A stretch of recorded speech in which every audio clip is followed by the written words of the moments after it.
I think that once you figure out who they are and you let them know, instead of doing it less, they almost up the ante. Yeah. And they double and triple down on it. Like, really? You think you're gonna change this dynamic? Watch. It's really just all about control. You get punished for autonomy. Everything is about control and their selfishness.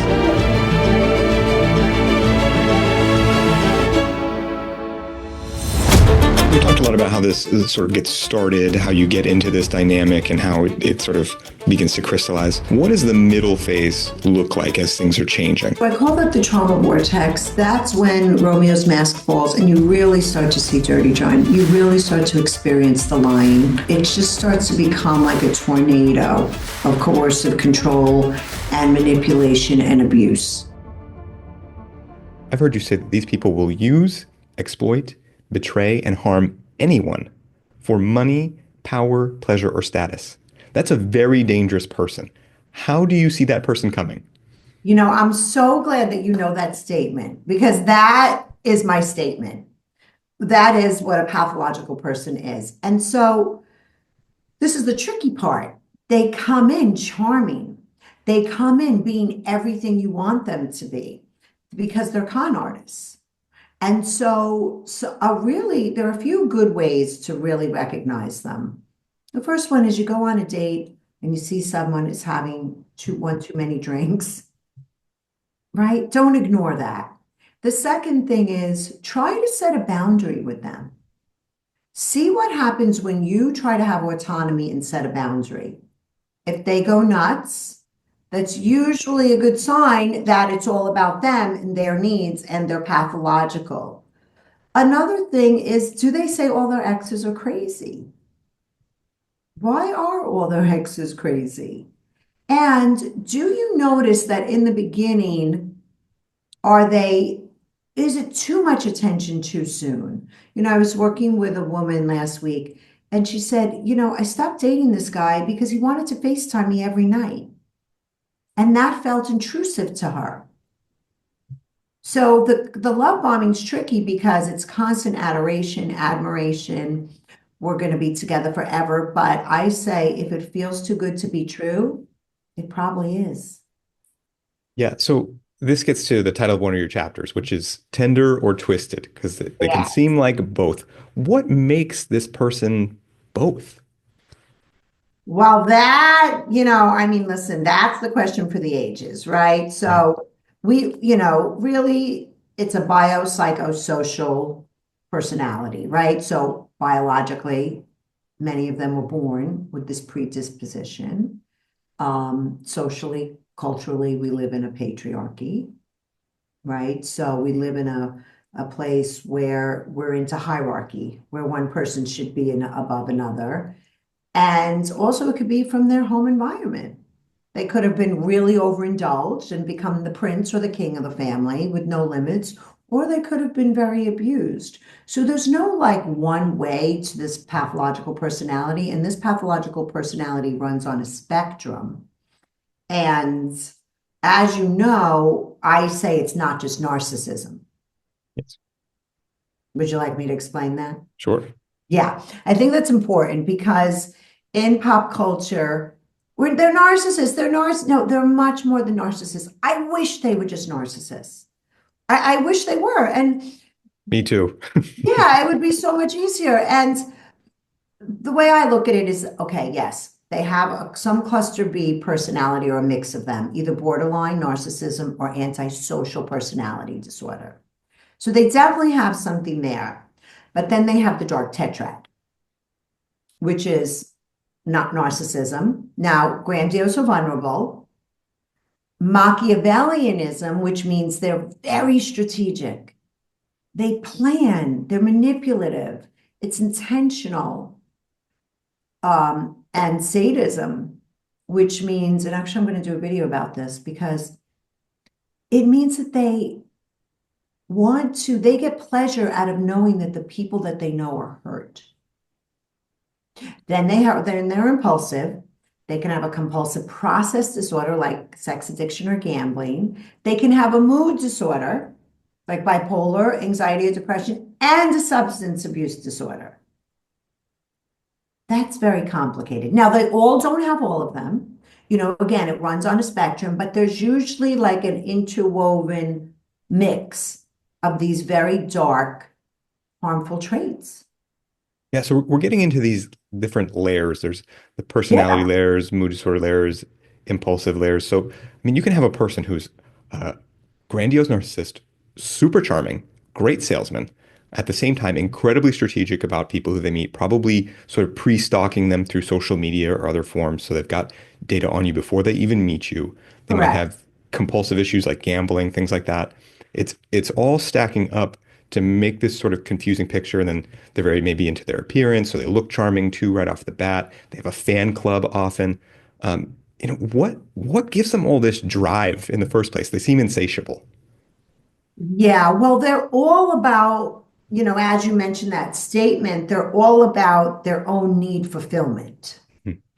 right? And so they're going to, it's so because they're about their own need fulfillment, they have malevolent intention when they enter into a relationship. So if you or I enter into a relationship, I want to get to know you, I want to communicate, right? If it was a love interest, maybe think about how our relationship could evolve.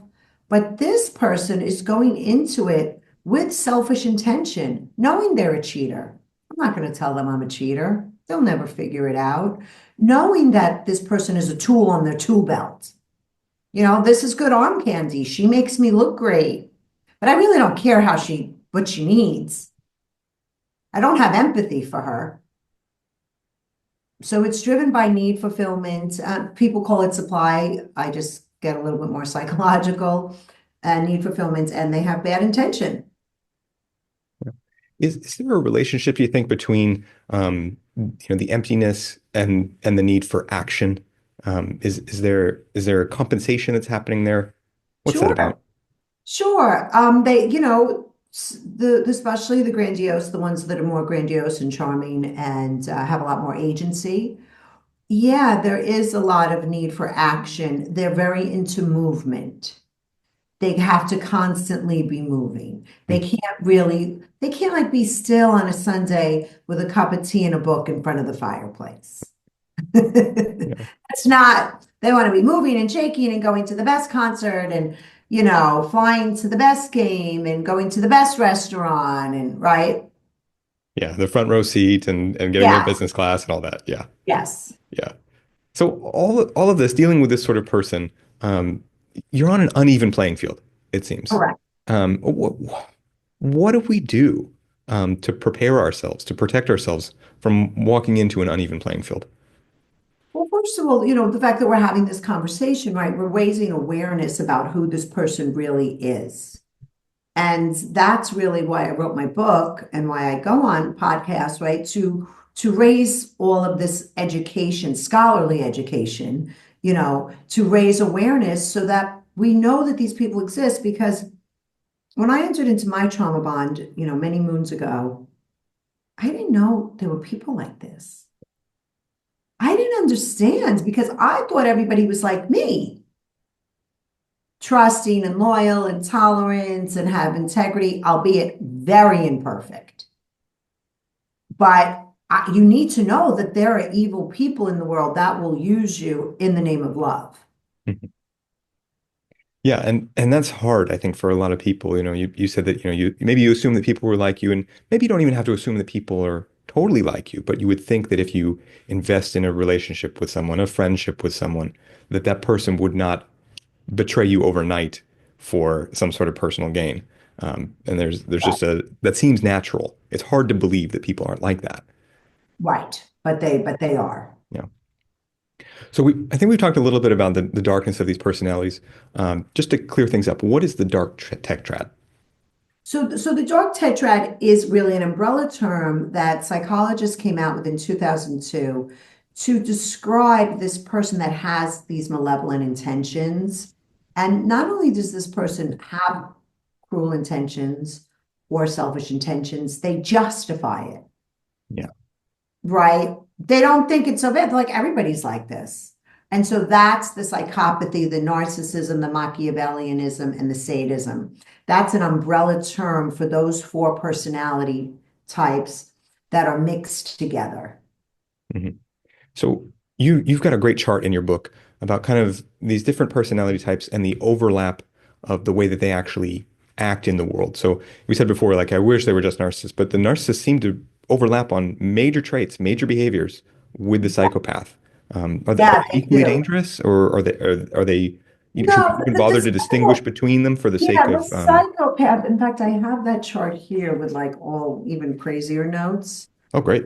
Yeah, unless I know I do. So, oh yeah, here it is. Crazy, crazy lady. Okay. So the difference is that the psychopath has a very parasitic lifestyle, interpersonal violence, criminal behavior, cannot form attachments at all, and lack of a conscience, lack of a moral compass. So the narcissist, yes, is manipulative, callous, deceitful, hostile, risk-taking, impulsive, and irresponsible, right? Which is like the antisocial. But there's a term, there's a secondary term, antisocial personality disorder, and it's callous and unemotional.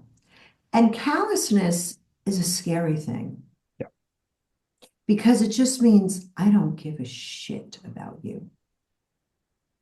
I really don't. You might be able to form an attachment to me. I cannot form an attachment to you. And they're very shallow emotionally.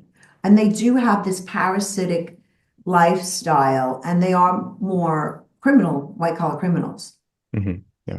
So do we see an overlap of the two? Do we see narcissistic psychopaths often? Is that sort of a Yeah, thing? They seem to blur together. they do. They do. I mean, there are distinctions, and not every single narcissist is psychopathic, right? Or has antisocial personality disorder, but um, they are often very connected. Mhm. What are the two critical elements of a trauma bond? Yeah, so a trauma bond in its most basic form is a toxic relationship between two emotionally attached people, right? But really, what makes it toxic is that one partner wants to have power and control over the other one. Now, the two elements that have to be in a trauma bond, or the two conditions for it to actually be a trauma bond, you have to have a power imbalance, meaning that one person has the power in the relationship. And how did they get that power? Maybe because you love them, right? Just the very fact that we love people, they can have power over us. The second thing is a lot of times they're controlling, threatening, and dominating. So we fear them. And they can also have more resources. So, and a lot of times in the beginning, it starts out equal, but then the perpetrator, a pathological lover, develops more power as time goes on. And then the second thing is a behavioral pattern called intermittent reinforcement, okay, which means that the pathological partner, 70% of the time, is cruel, controlling, abusive, often betraying. But 30% of the time, they're nice, kind, charming, and helpful. And that behavior is actually what creates the bond. Mhm. As we're starting to break down what that relationship really looks like, what is power? Okay, so good question. So power is basically simply the ability to influence someone else, Mm. right? That's why people are called influencers. Yeah. Social media. So that's all it is. Is somebody has the power to influence you. And this is where that's what it means to be empowered, right? You can influence yourself. And this is where coercive control comes in. Because when you are a power hungry person, you want to control others. So you start to pressure them to do things your way. Mhm. What does that look like in maybe the smallest dose in an early phase of a Yeah, relationship? in an early phase of a relationship, it can just look like what I experienced. I wasn't ready to have babies or get married right away. I just wasn't. I was 23, but I got coerced into that. Mm. If you don't do this, there was threats. I won't date you. I won't marry you. And so the coercion, the pathological person is pressuring you to go against your own values. They're pressuring you to not have a will, to not have your own autonomy. And it could be as simple as, they can start to control what you wear, Yeah. what you eat, how you do the dishes. Yeah. They start to micromanage you. Hmm. Yeah, I've spoken about this in detail with Dr. Carrie McAvoy, who first recommended you. And we were talking about how it can be as subtle as getting you to go into a person's home or hotel room or something like that. And maybe nothing happens there, but they're kind of testing to see, can I just get you to do this thing it's a little too soon, it's a little uncomfortable for you, but I didn't ask. I'm just kind of driving this ship and you're going to follow along. That's That it right. can be that subtle, but they're testing. That's subtle. Yeah, Yeah. yeah. It depends on whether they're covert or overt. Mm. The more overt ones are just very obvious about it. Yeah. So we're talking about the roles of power and control in all of this. But hope, the victim seems to have hope. What's the role of hope? Because this is complex. There are many emotions all at play here. Yeah, I always say hope is the hook. And the Mm, reason why I say that is because I call the two masks Dirty John and Romeo. yeah. So when that Romeo mask falls and Dirty John is there, but then Romeo comes back, you're like, oh, there he is. I knew he was in there all the time. This is really who he is. Because we want to believe that the person that we love is good and has our best interest at heart. Yeah. So hope is the hook. It's the thing that can keep you there for a long time. You there. Yeah, that and the cognitive dissonance. Yeah. Yeah.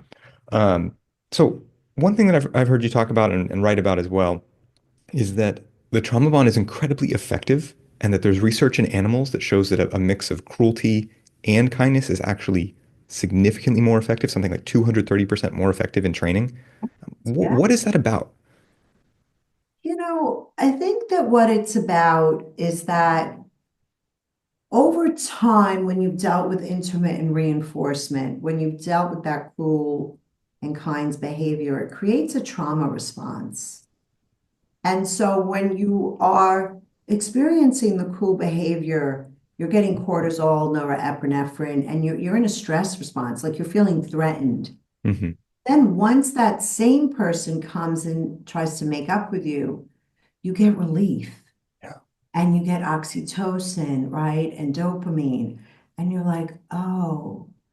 And so you just that repetitive pattern really starts to bond you and your nervous system to this way of being. Hmm. Then you mix that in with love, you mix that in with dependency, right? Especially someone can abuse power if you're dependent on them, Hmm. love or for resources. And yeah, when I read that research, I was so happy, not because I'm happy animals were getting treated like that, but just that it explained so much that we're not just weak, right? Because that's what the victim is told. Yeah. Yeah, you're explaining this duality, this dual role that I find troubling. I think I've heard you say something like the your terrorist becomes your soother. Yes, yes, So they make a need and they become the answer to the need. exactly. That's And exactly it. And that's because of the trauma response, because you get conditioned with that trauma response. could you Yeah. say a little more about that, the conditioned with the trauma response? I think Yeah, this is really so important. yeah, it's really important. So what I mean by that is that when this tormentor is torturing you or threatening you or abusing you or controlling you, again, you get flooded with cortisol and norepinephrine and all of these stress hormones, and it feels terribly, terribly uncomfortable. And, we're built for attachment. We're social beings, right? We're built to attach. So when this person that you're depending on for many different reasons, all of a sudden they're a threat. Yeah. And you genuinely feel very afraid. I mean, it's very scary. And then really what happens is that you want relief from the threat, from the feeling afraid, from the stress. And so that's why when they come in, And they're like, it's okay, I'm sorry, I didn't really mean it. Again, all those good hormones, the dopamine and the oxytocin come in, you're like, I'm safe. Hmm. There's no more threat. And so it stops you from actually fighting for what would be more advantageous for you because you just want the relief from the threat. Yeah. Yeah, this is helping me see something too that's kind of more in the pop terminology. I don't think it comes up in your book, but the idea of a Hoover, when you get to the Yeah. end of a relationship with someone, and Yes. it's you're at your breaking point, and then all of a sudden there's this relief, there's this invitation, there's generosity, that it can make it all seem okay, and people get sucked back in over and over again. Right, right. Because they're programmed and conditioned now to just long for the relief from that person instead of taking a stand on their own behalf and doing something that actually would be more helpful towards them by Mhm. leaving. Yeah. So I mean, it's a scenario where this all comes out. I mean, it's so insidious. You could go into someone's environment where they are sort of in charge. They have the fan club around. They Yeah, test your boundaries a little. Maybe it's a place where they can give praise and criticism. So you're already starting to get in this cycle of a little bit of stress and a little bit of relief from them, and then it goes on and on. It's hunting. It's mhm, it's really you're walking into a hunting ground with these people. mhm. What is this person hunting for? They're hunting for power. They're hunting for control over you. Hmm. They're hunting to get their needs met fully. They're hunting for adoration, because remember, adoration is not love. There's a difference, right? So they're hunting again for all things that will fulfill their needs. Hmm. Hmm. What sort of person, what sort of psychology or vulnerabilities are they hunting for to find a good target? Yeah, I have listen, there are a few ways to look at that question. I believe that anybody and everybody can fall prey to these Yeah. people, because they're just so good at it. Yeah. But what I discovered in my research when I read Sandra Bound's book, Women Who Love Psychopaths, that she had done research with victims, domestic violence victims, for over 30 years. But they were women that were professional women, teachers, lawyers, judges, therapists. And what she discovered was that there were personality traits that these people had. She saw a real consistent pattern. And again, not everybody has them, but if you score very high in agreeableness or conscientious on the five-factor model of personality, you are perfect prey for these people, which I score very high in both. Mm. And what are those traits? How So do we recognize them? How do we describe yeah. them? So the five factor model of personality, a very easy way to remember it, it spells ocean. Yes. Openness to experience, conscientiousness, extroversion, agreeableness, and neuroticism. And so agreeableness, just think about it. This person is antagonistic and antisocial. Agreeableness is the opposite. You're pro-social, you're tolerant, you're loyal, you're altruistic. Relationships are everything to you. And then the conscientious part is just think that person lacks a moral compass. And the conscientious person is very driven by integrity and morals. And they're like, I'm going to make this relationship work. I know how to get things done. I can fix this. Now, those traits are great traits out in life. Yeah. Being conscientious allowed me to get a doctorate, but it wasn't good in my trauma bond. Right. So you're talking about your book and Sandra Brown's work as well. And so there's a little bit of a nuance I've been trying to figure out, which is that with Sandra Brown's work, it seems to show that these traits they present and they do make someone, in theory, a better target. And Yeah, yet, I saw in your book there's mention of particularly women with complex post-traumatic stress disorder from yeah, previous abuse. And now with Sandra Brown's work, it seems we're sort of trying to get away from this theory that someone who's been abused is the best target. And yet, yeah. that complex post-traumatic stress disorder question, it seems, does make someone a more attractive target. Could you unpack that? Yeah, so what I did is I looked at her research and then I looked at my clinical room. Yeah. And I give every single person the five-factor model personality assessment. Oh, So I really started to see, okay, yes, 70% of the women, 60% of the women were this, which what's understated. But there were women who did have CPTSD, Mhm. whose parents did, also engage in intermittent reinforcement. And those women scored low in agreeableness, right? Because they don't trust anybody, because if your parents abuse you, you don't go into the world trusting. But they also scored very high in conscientiousness because often they can be very achievement oriented. Mhm. And then some women who were more on the dependent personality scale, they scored high in agreeableness and low in conscientiousness.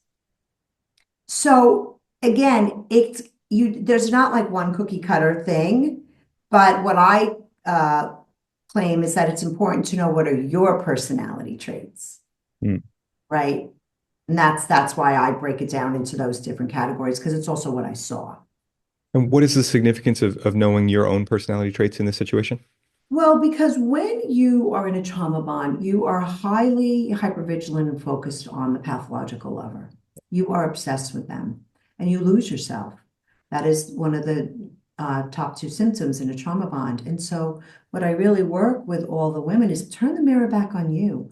Learn about yourself. What are your personality traits? What are your strengths? What are your weaknesses? What makes you prey? What doesn't? What are your attachment patterns? What are your defenses? Who are you? What do you need? What do you want? What do you long for? So it's very important for them to get to know themselves. I mean, that's the journey of life in general, right? Like our parents condition us, society conditions us, we lose our authentic self, and then we got to spend our whole lives refinding it. Mhm. Yeah. So we talked about the target sort of for the hunt. Yeah. What strategies does the pathological lover use to camouflage for the hunt? Yeah, what the strategies that they'll use is love bombing, right? Which we hear now all over social media, which is that quick, fast pace, adoration, you're the love of my life, I've met my soulmate. Um, and that's really happens very, very initially. And what else they use for the hunt is they will mirror you. Mhm. My grandson was here. He's 2 years old, and everything I said, he said back to me. I said, "You're so cute." He said, "So cute," right? Yeah. And so the pathological lover does that. They start to really mirror you and they start to twin you. Oh, I like sushi, you like sushi. You like tennis, I love tennis. You love the opera, I love the opera. And you think you've met a unicorn. And then they're mapping you. They're really reading you and really understanding. They do have cognitive empathy. So Mhm. they're understanding the way you're wired Mhm. to be able to use it against you later on. Yeah, so we've got the love bombing, this incredible generosity, and then there's an intensity. Intent. There's sort of a compression, it seems, of time. There's keeping Yes. you short-term oriented. There's an immediate goal, or there's an immediate upcoming trip, some sort of thing. Correct. What does the intensity do to a person? Well, the intensity really puts you in a trance. Mm. It makes you like, you just think about it, it's just like you're running hurdles. You jump, like if you're running around a track and you're jumping over hurdles, like you're constantly in motion, you're constantly moving, you're constantly engaged with this person. So you don't have time really to look at the red flags. Or if there is a red flag, the intensity, the feel good trance, you're like, oh, it's nothing. It makes you rationalize it or dismiss any little red flag that you see. Mhm. Yeah, this keeping you going, it seems, there's the getting you into media contact, telling you to, watch my favorite movie, Yeah. read this book, watch these videos, tell me what you think, that they can be on your mind even without being with you. They can give you sort Oh, of homework. great point. That's a very good point. Right. Because let's go back to that. What do they want? They want mind control. Mhm. Right. So, and then when we leave, what do I say to all my women? If he doesn't live in your house anymore, don't let him live in your head. But it's very hard because he spent the beginning of the relationship getting into your head. Mhm. Yeah. What is the mind control element of all these things? It seems hard to believe if you haven't been through it. The mind control is, well, the grooming, right? Love bombing and that whole mirroring and twinning process and mind mapping is a grooming. Mm, It's a real grooming process. And so you lower your defenses. You make yourself very vulnerable. You open up to this person. And when we open up to somebody and reveal ourselves to them, we let them in. And that is the whole point of love, is to mm, reveal yourself and let somebody in. But now they know how you're wired for love and for life. And now, slowly but surely, they start to take your will and your autonomy away. mm, It's not like right away. I mean, for me, it was a little bit more extreme, but everything with my ex-husband is more extreme. But it's a slow but surely, like I say in my book, it's like they peel away an onion, little mm, thin layer, little thin layer, little thin layer. And now they have control over your minds because now they've used the threat response to control you. If you don't do this, I will leave you. mm, Or they put fear into you. mm. So is that what this taking away your will and autonomy is? Are there more subtle ways than threats? Oh, it could be anything. It could just be, I mean, I've worked with women that, told me that they would literally count the water drops when they got out of the shower and say that there's too much water on the shower when they get out of the shower. So it's a constant hypervigilance.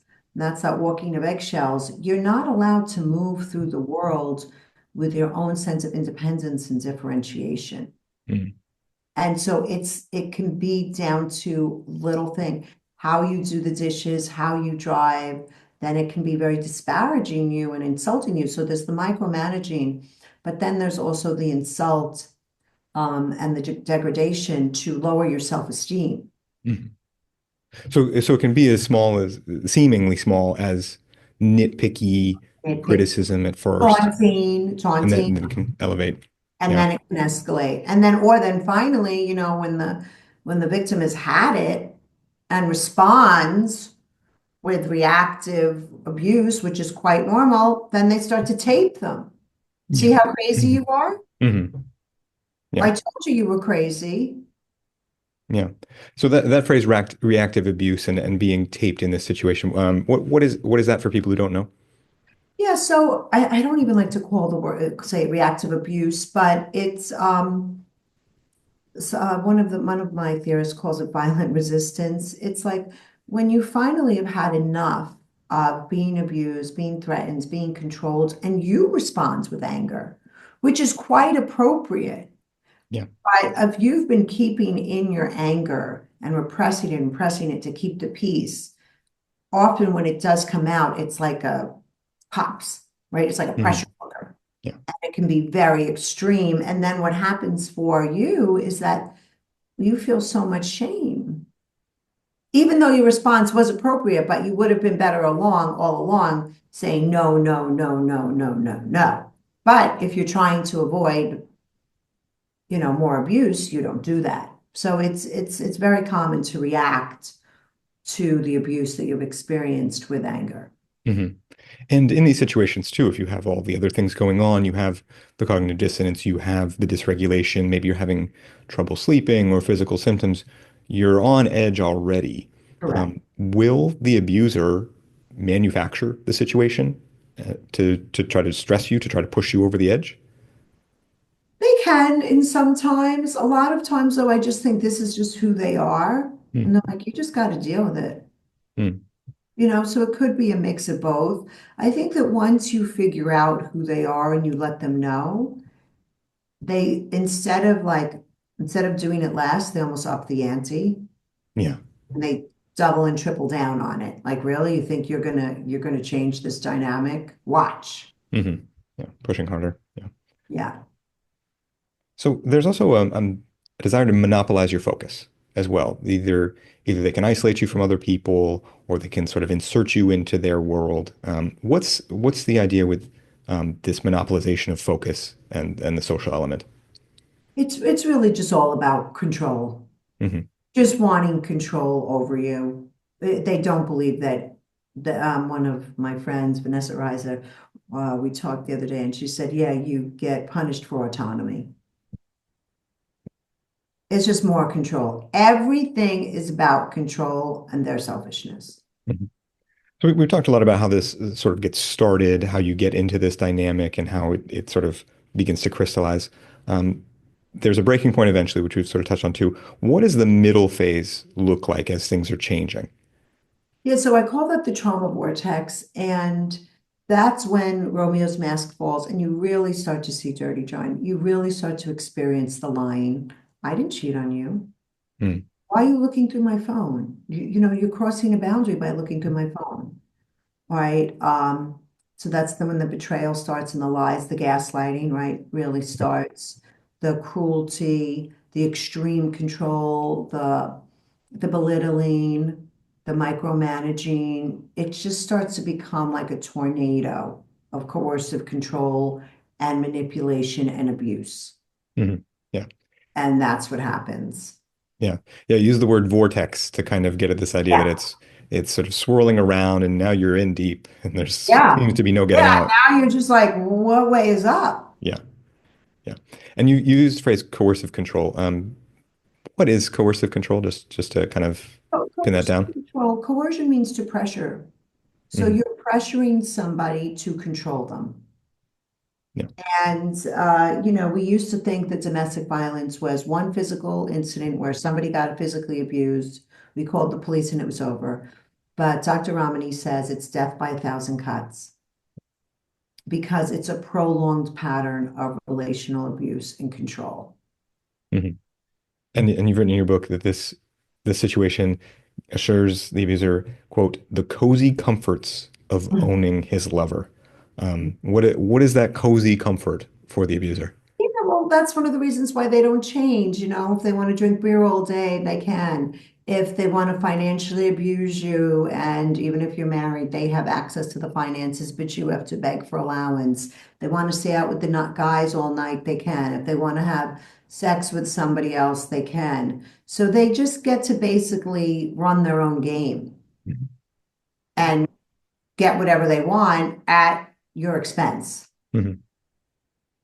And you've talked about the lying and the gaslighting as well. What does that dynamic look like? It's these people are smooth. They can rationalize and you don't even realize it, and it sounds plausible. What's going to make this stand out for someone?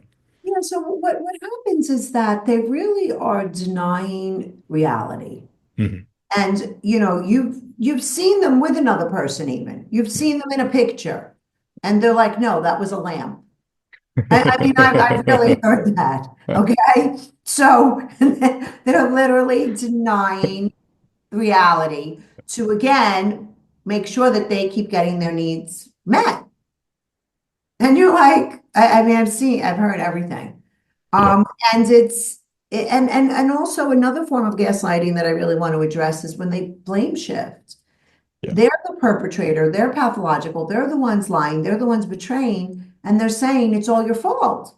You made me do this. If you would have been a better lover, if you would have been softer, if you would have been a better woman, I wouldn't have had to do this. It's And crazy. yeah.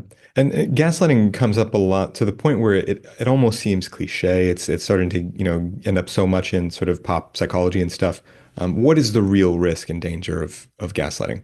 Well, the real risk of it is that you start to deny your own reality. You Mm, really can't tell the difference between what's true and what's not true. And so it's a deeper form of now they're getting even more control over your mind because they're making you deny things that you've seen and heard. So how does a relationship with a person like this really come to an end? If there are these phases, it seems to be getting worse, and you hang on for a long time. What takes it to the breaking point? So I call them the last straw moments, and it's very different for everybody. A lot of times, finally, when it escalates to physical violence, people will leave. Finally, sometimes women just really fear for their safety or their children's safety. Sometimes they've built confidence outside of the relationship and they're feeling more confident. Sometimes, they've just had it. Yeah. They've just something inside of them. They've gotten really educated and something inside of them snaps Hmm. and they realize they start to see it. They start to see it clearly. And once you become conscious of something, it's very hard to become unconscious of it. It's very hard to become unaware once you know. And so they realize that they're sick of self-abandoning and self-sacrificing. And so they start to say, I'm going to get out. Hmm. Yeah. People watch out for other people too, you know. So if maybe you got a friend or something, in the world of cults, which are often run by these similar sort of personalities, there's a lot of interest in how do you get someone out of a cult.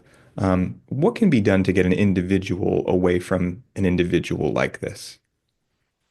The hard thing is that when a person is in a trance, when Yeah. a person somebody, a pathological person has control of their mind, what I think is the best thing to do is to keep the lines of communication open.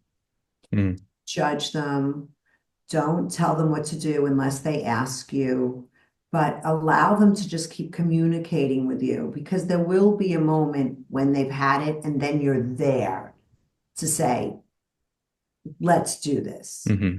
Yeah. Can anything be done to prime that person? You know, if you're not gonna go right in and say, hey, you got to get out of here. Yeah, You know. I mean, you can just ask them, because they will come to you with complaints. Do you want to be helped? Do you want to be held? Right? Do Hmm. you want to be heard? What are you needing right now?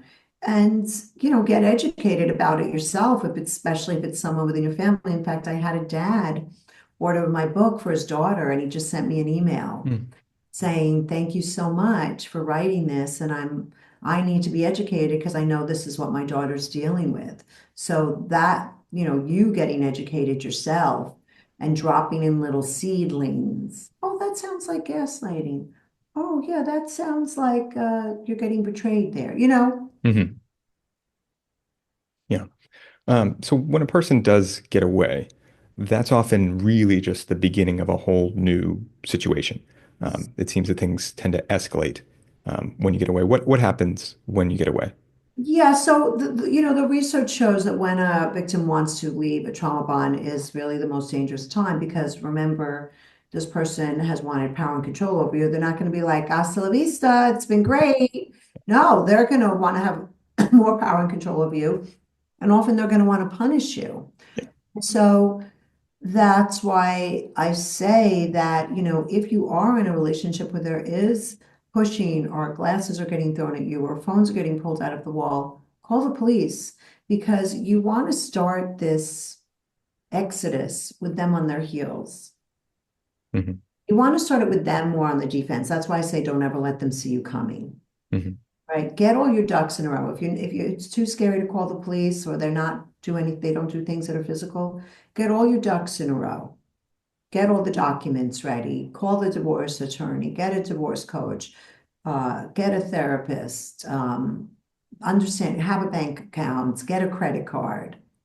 You have to be prepared. Yeah, I think you wrote something like, these relationships don't end in a humane way. They don't do humane breakups because these aren't humane people, and Right, you have to right. you have to acknowledge that that's going to continue to Yeah, be the I case when always you try say to get away. they weren't nice to you in the relationship. How Yeah, nice do you think they're going to be once you've left? yeah. Right. They're just And not. impression management is so crucial too. This is something that's come up in my conversation with Dr. Peter Salerno, who also Yeah, recommended that I speak with you. yeah, They care so much about impression management that if you are getting out, you're a major threat now yeah, to the impression management that they're trying to do. And that's something you have to be aware of. There's often smear campaigns, things like that. Have you seen right. this? Oh, yeah, yeah, yeah. I got lucky. I did not have that happen because my ex got arrested, so the power imbalance totally shifted, Uh, yeah, right? yeah. But not everybody gets that lucky. But Mhm, yeah, impression management, they want to still con everybody and they use Darvo, right? They deny, they attack, they say they're the victim, mhm, you're the mhm, drug drug addict, you're the abuser. So Mhm. yeah, there's a lot to manage there, but that's why you need almost like a wraparound team to help you. Mm. When you say a wraparound team, what does that mean to you? Meaning, so especially if I'm working with women that are really leaving men that are very powerful and financially just have a lot of money, it's me, it's a divorce coach, it's a lawyer that's an expert on narcissism. It's if they have children, it's a child psychologist who's an expert on narcissism. You can't just have run-of-the-mill people Yeah. because you're just going to get re-traumatized by them. Mm. Mm. What is that for people who don't know what's the risk there? Well, the risk there is like yesterday, I worked with a girl for the first time and she said she was working with some guy and she's like, oh my God, in one session, I got so much more out of it because you get it, you know. They're going to be like, oh, you sure he's really like that? Or sometimes they'll get misdiagnosed with borderline or bipolar or it is a specialty because Mhm. these people are special. Yeah. Yeah, yeah, and it's for professionals too. I've talked to one guy who's he went through something like this at the hands of a man who was a friend, but it was really in Yeah, his life, and he said that he was diagnosed with depression because his symptoms looked like he couldn't function, he wasn't getting things done, he wasn't sleeping well, and it looked like depression. He needed to find a professional who even understood that this was right. possible in the first place. That's right, that this actually does exist. Yeah. So I think something that we're kind of getting at here is CPTSD, complex post-traumatic Yes, stress yes, disorder, that yes, comes from chronic emotional abuse. yes. What is that? How does it affect the victim? Yeah, so CPTSD, it's not in the DSM, the Diagnostic Statistical Manual, unfortunately, but it is in the World Health Organization finally recognizes it. And it's like PTSD, which is a shock trauma, right? Which is like a hurricane or a car crash. But CPTSD, the C says it's complex because it's chronic. Mhm. So it's chronic relational trauma that gives you tons of PTSD symptoms similar to PTSD, like intrusive symptoms, like depressive symptoms, physical symptoms, all the same symptoms, but it's due to chronic relational trauma, and there is a bit of a different way to deal with it. Mhm. Yeah. So trauma, I think that's something that maybe people have trouble with when you think of trauma. I'm from the military, so we think of getting shot at or something Yes. blows up. Shock trauma. Yes. Right. And that really rocks your nervous system and it Yes. can change the way that you function very quickly. Now, with the complex form of this, is it this death by a thousand cuts?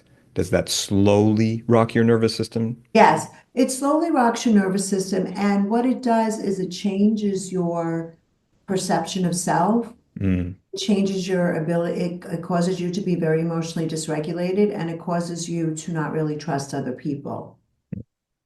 yeah. So this sounds really tough because then you're emotionally dysregulated. You're not functioning well. You don't trust other people. Who's going to believe you when they come across you like this and they've seen you in this decline for a while? Yeah. Well, yeah, that's the whole problem. That's the reason why I wrote my book, right? Yeah. Was to destigmatize everything for the victim and to Hmm. validate their experience because, relational trauma and betrayal and being abandoned emotionally, even if you're the person that's left your lover, is extraordinarily painful. Hmm. Because again, our nervous system, our brains, our hearts, we are wired to love, to be connected. Hence, I have love here, I have love here, right? Yeah. Even despite all of my study and research on this, I still do think it's possible, and I know it's possible. But Yeah. when that doesn't occur, it's it feels like annihilation. Yeah. Yeah. I just want to add, I'm really glad you wrote your book because I think of your book and Women Who Love Psychopaths, and just the covers suggest such a different target market. And I saw yours in yellow and pink, and I kind of thought, oh, well, let's see. But of course, like to reach a different sort of person, it's a more welcoming product. Yeah, and if you see like all my branding Yeah. is very bright and colorful because we are talking about very serious topics. But first of all, my name Nadine means hope. Oh, Um, so And also, life is full of paradox. Mhm.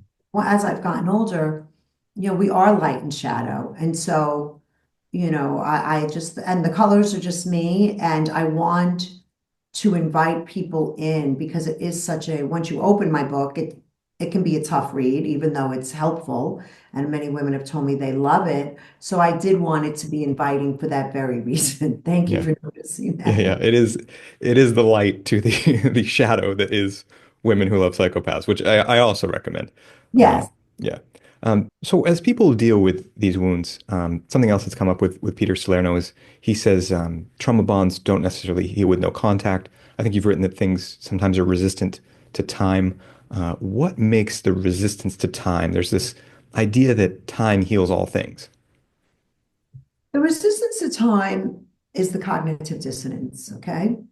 So when you've been in love with a person that is both Romeo and Dirty John, you see these people as two separate people. And so when you leave them or you, and we talk about this, you still long for them often because you get positive flashbacks of the good times, of the love bombing, of the times when they promised you forever.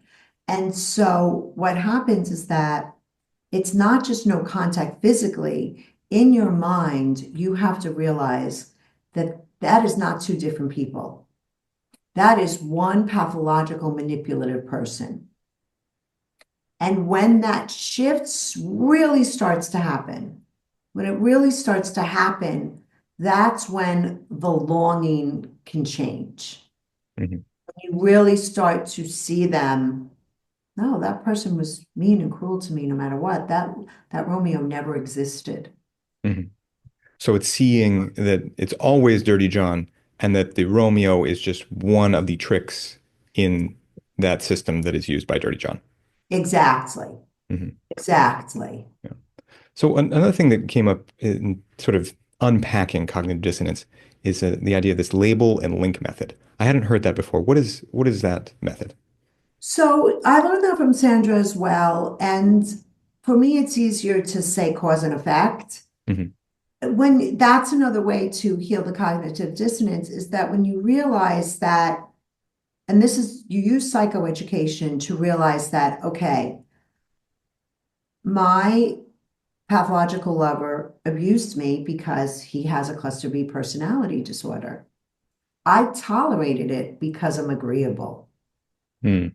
right? This led to me feeling betrayed, abused. And so you start to connect all of the pieces because, again, we're not keeping it separate anymore. We're integrating it all. And that's how we heal is through integration. Mhm. So realizing the cause and the effect of everything, like my pathological lover's gaslighting, which is caused by his pathological personality, made me lose myself, right? Which made me stay longer. Mhm. And so you start to put all these pieces together instead of keeping it all separate. Mhm. Yeah, it seems there's really something to being able to just name what happened and to have an idea of, oh, it was this, and rather than feeling that something was wrong, but not quite being able to put your finger on it. That's right. You have to be able to name it to tame it. Name Yes. it to tame it. We have to be able to name it to tame it. So in my work, and I have a community now where I put my book as a course, and it's beautiful because I'm watching it all happen. And there's just you have to try to teach everybody so many different ways to attack Mhm. it. Yeah, yeah. So I'm curious about your methods too. You said that you have a PhD in somatic psychotherapy. Yes. What is the distinction there? So the distinction there is that as we keep mentioning the nervous system, so trauma lives in the body. When we have an experience of trauma, we feel it. And so we have to include the body in healing. Hmm. And so I just realized that the body and the mind are inextricably intertwined because the body's feeding the mind is feeding the body, and it's in a loop. So we have rumination, we feel fear, it stops us from acting. So then what do we deal with first? So we could deal with the rumination, but we can also deal with, feeling more grounded in your body. And how do you do that? And what are soothing techniques for your body? So it's not, it's talk therapy is wonderful and it has its place, but it's also bringing the body into the room. Mhm. Yeah, I found it really interesting some of the patterns that you pointed out. You said things like that maybe shame could be manifested in the chest, Yes. grief in the throat. That's It's really right. interesting to sort of have patterns within the body to place it. Yeah, and why that's so important is because we are so emotionally dysregulated in the trauma bond.